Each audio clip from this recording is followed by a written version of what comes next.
On the news tonight, President Muhammadu Buhari writes to the National Assembly to withhold assent on Electoral Act. In business, group sues Lagos State government over land use charge. And on the foreign scene, President Donald Trump sacks U.S. Secretary of State Rex Tillerson and replaces him with Mike Pompeo. Welcome to SuperScreen News at 8. I am Olamide Onka. President Muhammadu Buhari has written to the National Assembly to withhold assent to the amendment of the 2010 Electoral Act. The letter was read on the floor during plenary by the Senate on the President, Bukola Saraki. In a letter addressed to the Senate President, President Muhammadu Buhari stated that he is declining assent to the amendment of the Electoral Act because the amendments to the sequence of the election in Section 25 of the Principal Act may infringe on the constitutional right of INEC to organize elections. Presidential decision to decline assent to the Electoral Amendment Bill 2018. Pursuant to Section 58(4) of the Constitution of the Federal Republic of Nigeria 1999 as amended, I hereby convey to the Senate my decision on 3rd March 2018 to decline presidential assent to the Electoral Amendment Bill 2018 recently passed by the National Assembly. Some of my reasons for withholding assent to the bill include the following. A.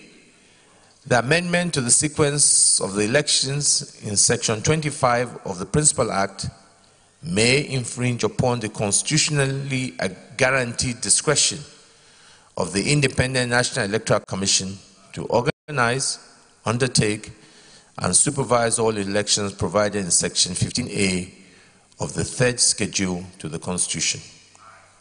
B. The amendment to Section 138 of the Principal Act to delete two crucial grounds upon which an election may be challenged by candidates unduly limits the rights of candidates in elections to a free and fair electoral review process. And C. The amendments to Section 152, subsection 3 to 5 of the Principal Act may raise constitutional issues over the competence of the National Assembly to legislate over local government elections. Please accept, distinguished Senate President, the assurances of my highest consideration.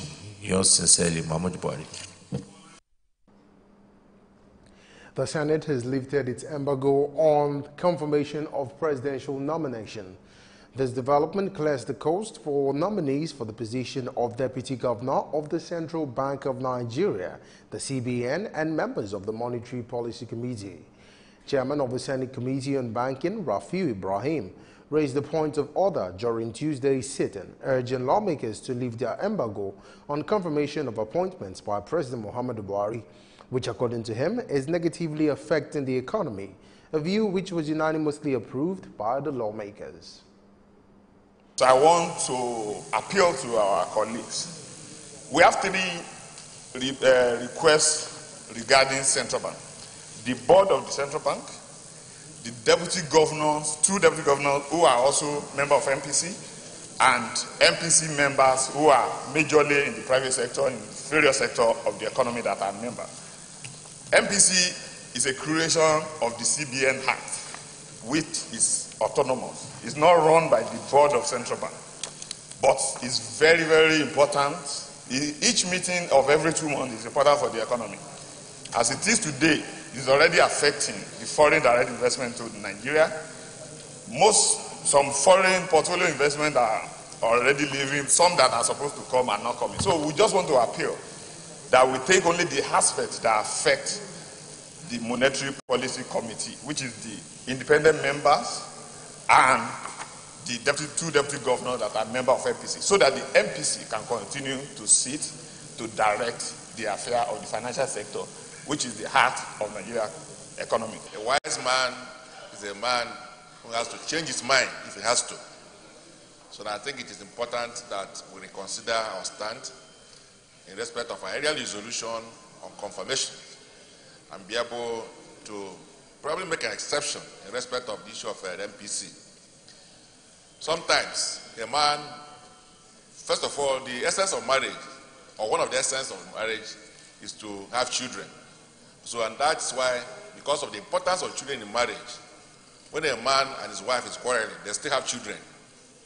So, I believe that it is important that we make this exception so that our economy will not collapse and the international community will continue to have confidence in our economy. So I support this motion. For the 3 years I have stayed here with the privilege of being the Deputy Senate Leader, there was never a time that this Senate has failed or neglected to act in pursuance of that commitment. So in view of this, I think it's a very straightforward motion.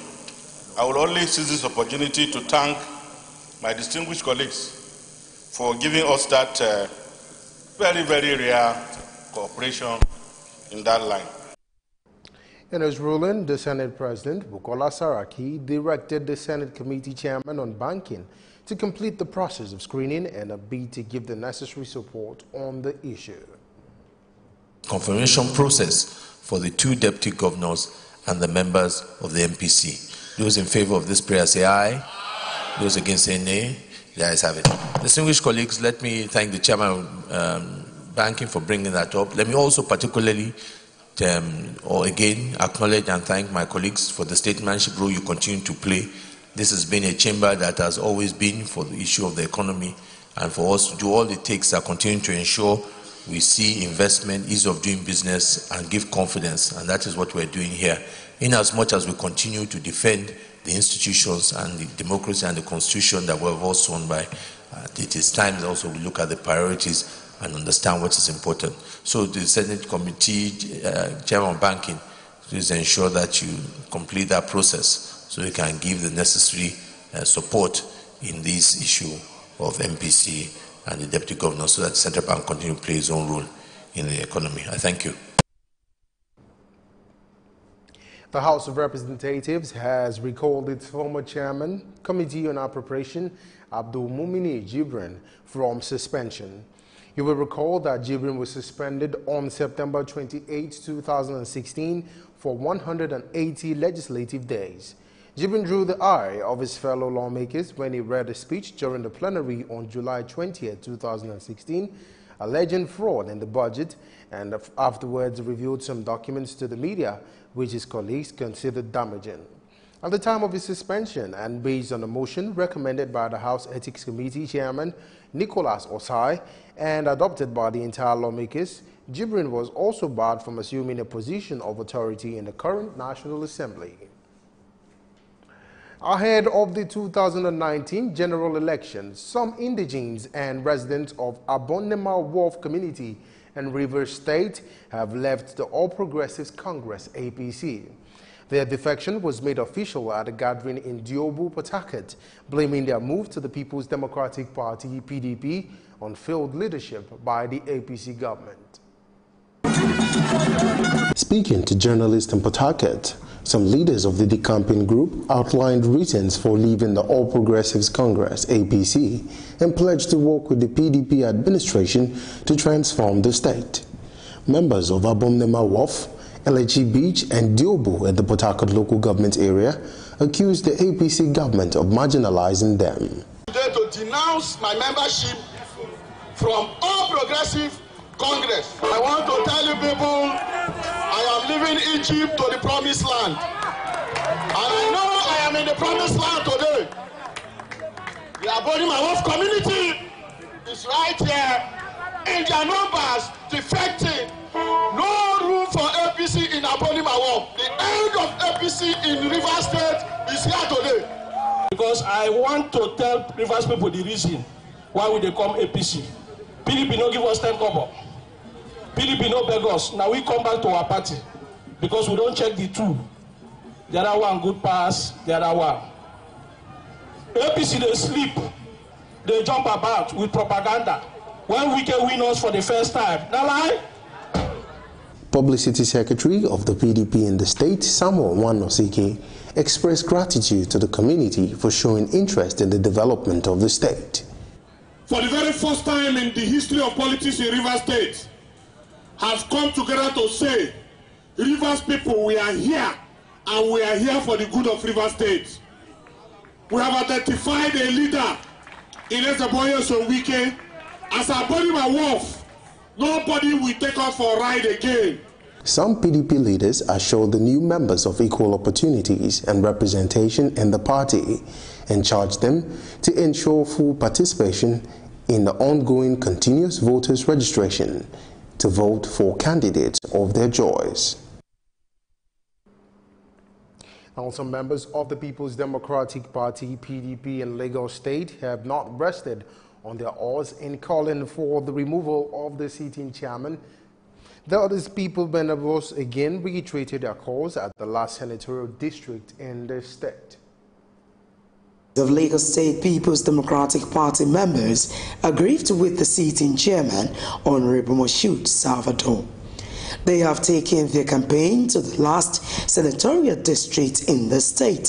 Here, they reiterated their demand, which is basically for the sitting chairman to vacate office. Moshood Salvador has been told in many ways to leave the office as the chairman.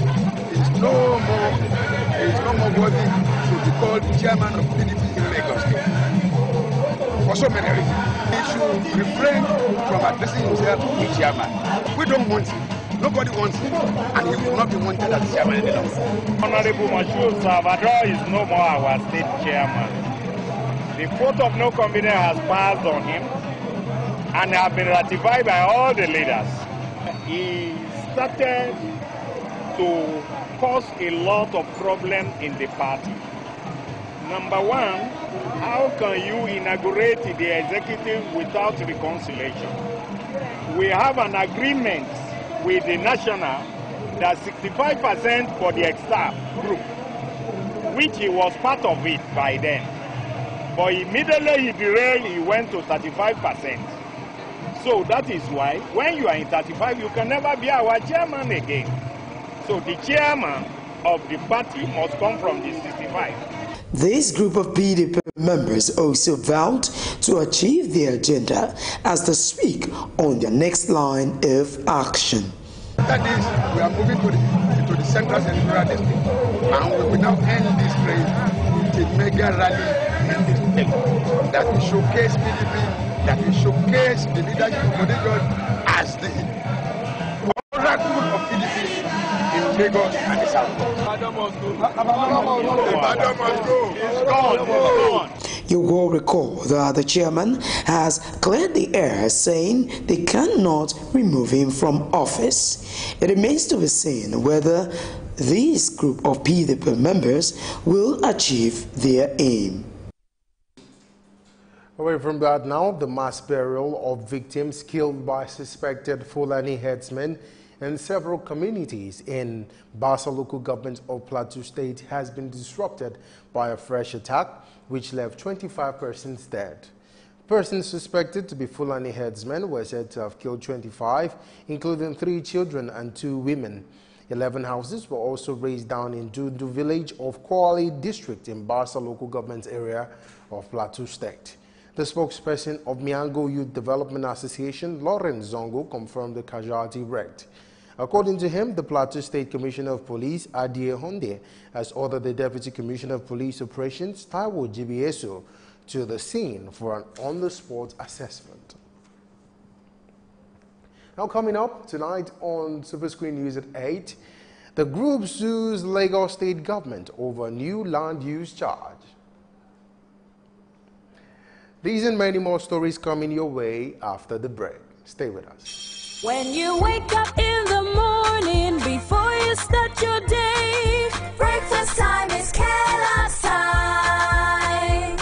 For work and for play, for a great start to your day, breakfast time is Kellogg's time. We always start our day with a nourishing Kellogg's breakfast, powered with the goodness of grains and 11 essential vitamins and minerals. Kellogg's makes a great tasting breakfast for all of us. So in our family, breakfast time is Kellogg's time. So I eat Kellogg's for breakfast. It keeps me full of energy. It's tasty and nutritious. And schoolwork seems so easy.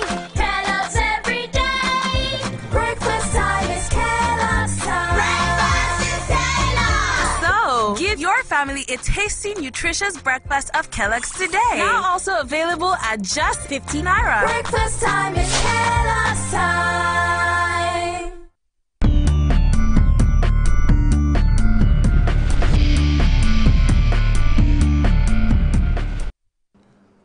Welcome back. Many thanks for joining us. And now on the business scene. The Nigerian Extractive Industry Transparency Initiative, an agency tasked with cleaning up the country's oil industry, says though financial accountability has improved, the Nigerian National Petroleum Corporation, NNPC, has not explained billions of dollars of missing revenue.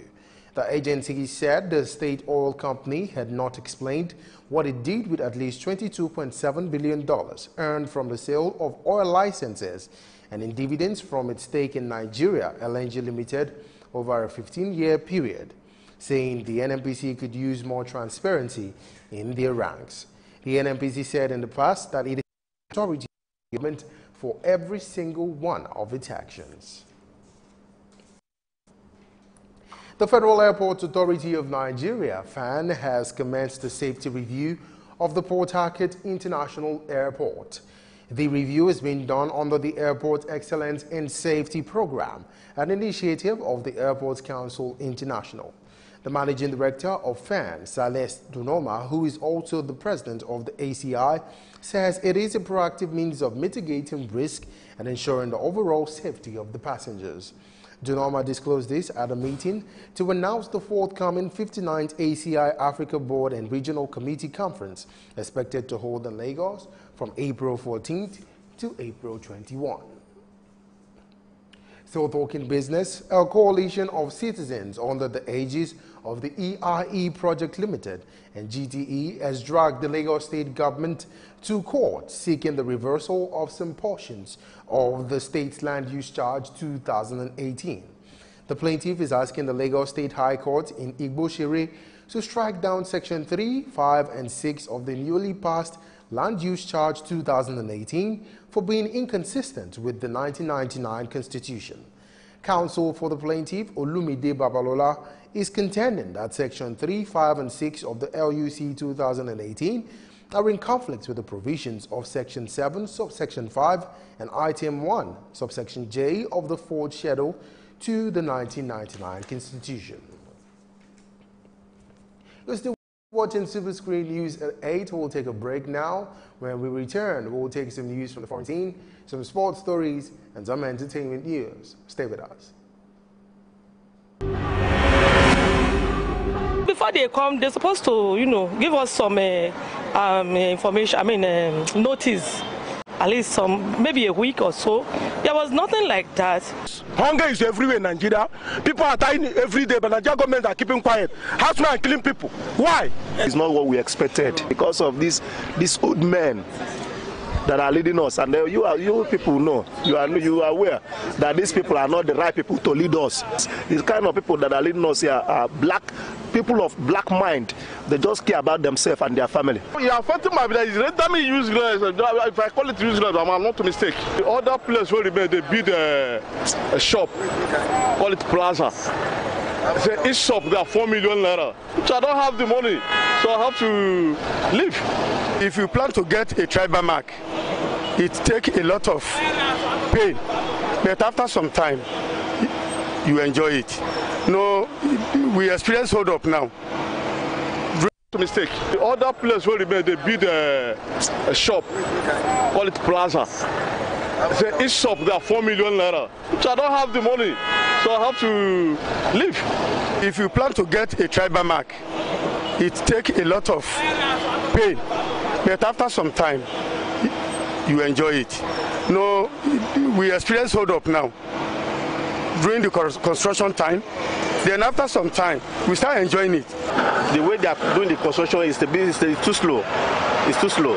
The construction is too slow. They should stop the construction and make sure people go into their businesses and do their businesses.